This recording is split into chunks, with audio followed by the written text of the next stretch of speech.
Okay, so the features section of analysis is possibly the most important part. This is where you are going to decide exactly what's going to be in your system. Now, it does not mean that some of these features might later on be taken out, or new features might be added later on after you develop your system. But actually, this is going to be the main features, the main kind of drive for the project. In order to get the marks, there's quite a lot of work needs to be put into this part, and also in order to be able to effectively code this is going to be an opportunity to do some research. So one of the most important things is how to put the detail into this section. So it's very important that you don't just simply write one sentence for each feature, which I have seen in the past, because there's no way you'll be able to implement that feature later on.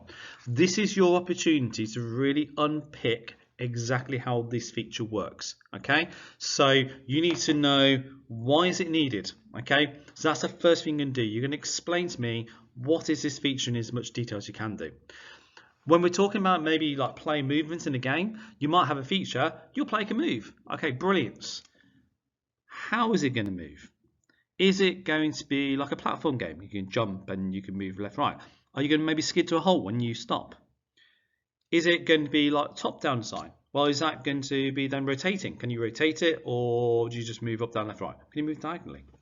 What happens when you let go of the key? So you need to kind of give that detail in as precisely as you can do.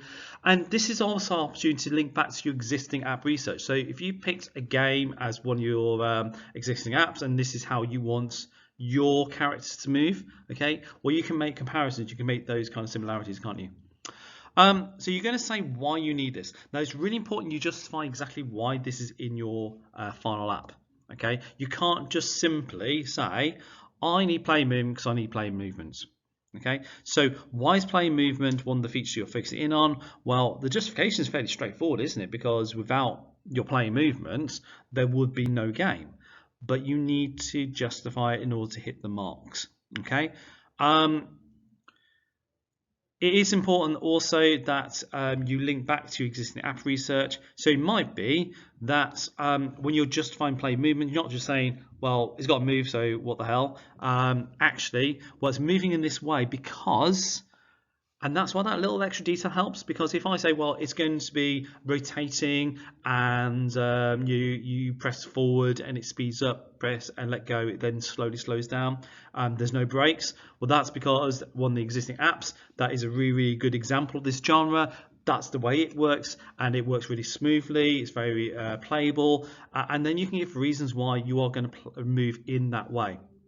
So there's a big difference between saying my player is going to move to how is my player going to move to, well, actually this is similar to an existing app and now I've got my justification. Okay, so that's the kind of level of detail we're looking at. Hopefully that made sense. Then it's computable. Now, this one's a really difficult section and I'll talk through it in a moment, but ultimately showing that it can be done. There's two reasons why we're going to do this. The first reason is, well, if it can't be done, you can't do it. It's that simple. So that's the first one. Second is, how actually are you going to do it? Because ultimately, at some point, you do have to code this. So at this stage, if you actually do learn the algorithms behind the scenes and you actually start to kind of be able to explain them, describe them a little bit more, then when it comes to design, you are going to find that a lot easier. Okay, so that's kind of the other key reason behind this one. So here's an example. So the player will be controlled using keyboard inputs using the common WASD method. As the game is a dungeon crawler top-down, the player can move in all 8 directions as shown in figure 1. Movement will be animated so it looks natural. When keys are released, the player will stop movement. Player movement will also be validated, not allowing it to pass through the walls. Also, when colliding with an enemy health, it will be lost. So that's the what is it. Okay, so I've put a little bit more detail in there. Obviously, I can go into more detail should I wish to, but I just want to kind of give you that kind of starting point for this one.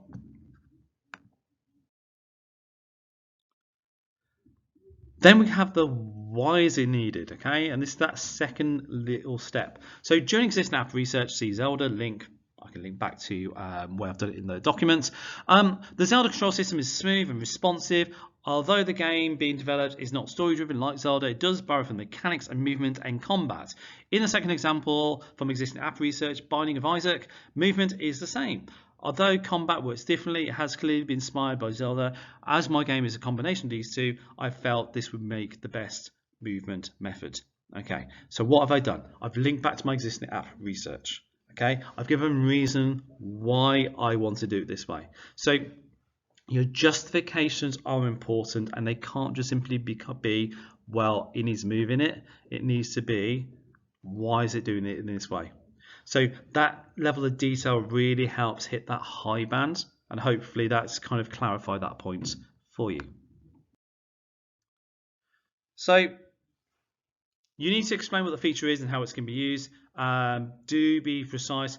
Do split features up as much as you can do. Okay, try not to kind of lump 3 or 4 features into one little section. It might feel like you're saving yourself time, but actually ultimately it just becomes very clouded, and when we come to implement it, it also will be clouded at that point as well.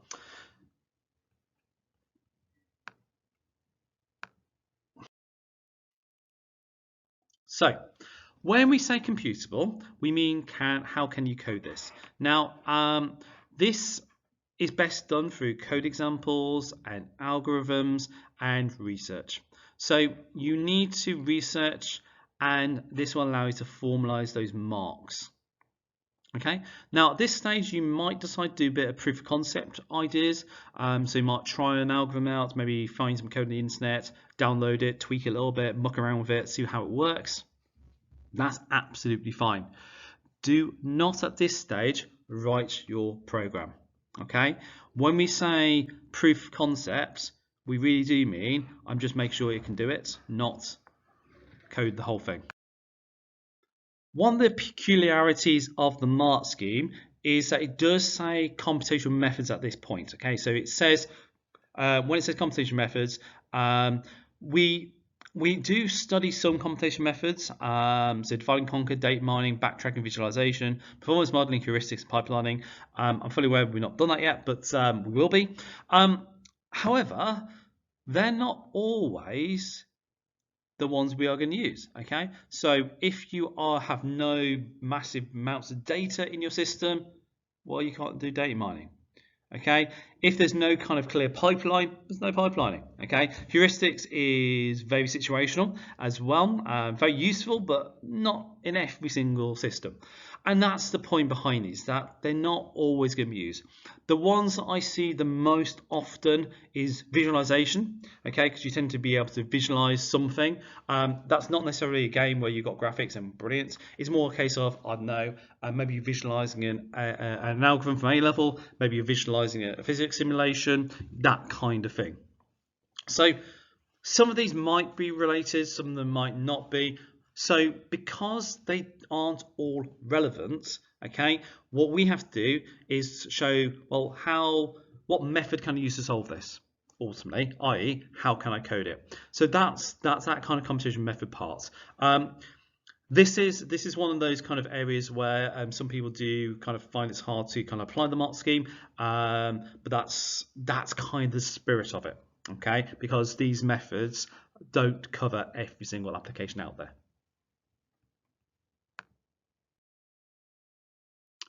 So with this in mind, you are going to research your algorithms. Now, for some of this, you may already have a very good idea how to do it, okay? So, for example, displaying sprites on the screen. Well, you probably do know how to do that because you've done it before. Maybe you already know how to do your user interface and things like that. Well, that's fine, but just because you know it, how do we know you know it if you don't write it down? So do make sure you are still, even if you know it, doing some research on it and just showing that it can be done.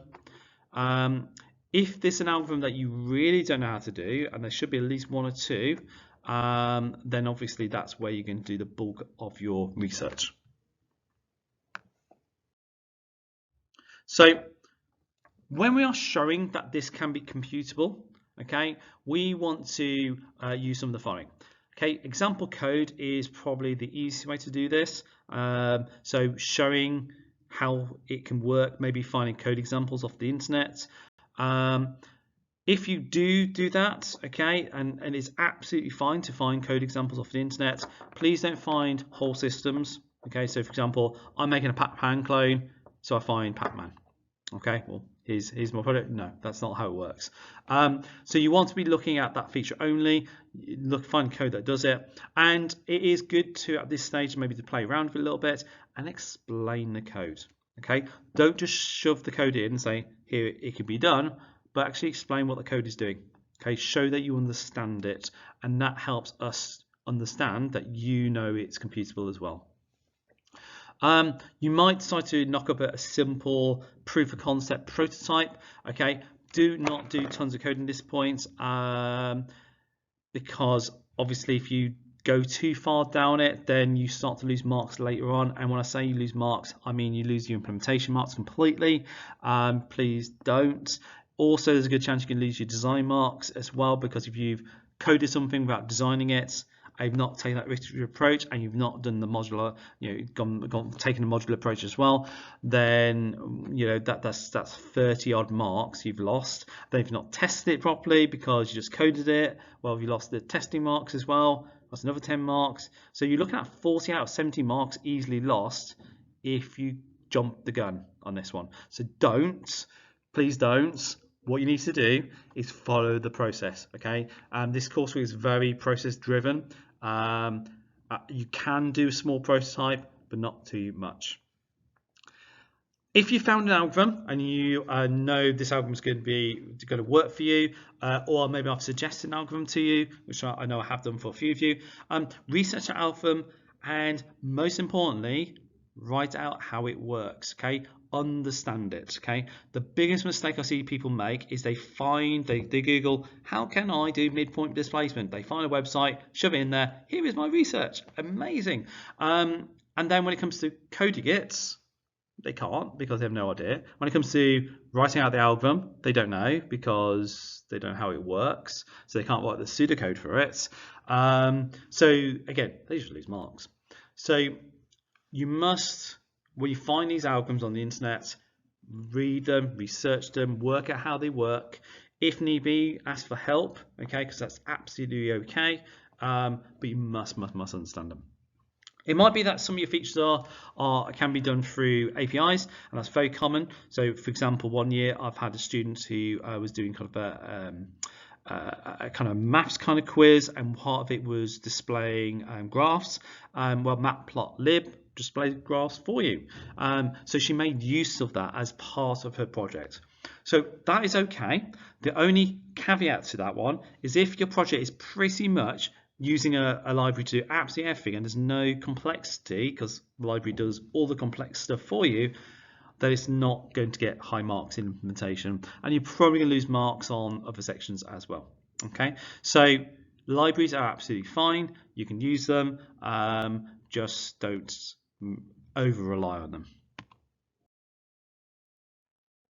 So here's an example of something that won't get any marks. So I will create land using midpoint displacement, see link. Okay, you've not explained how it works. Okay, you might say what you're going to do, but you haven't said how it works.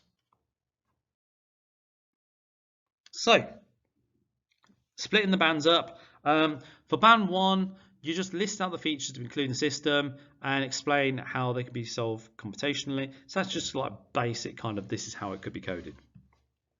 Band 2, you've described them, so you've given me that detail, and you've shown that it can be done, and also you've ensured you've included all the essential features.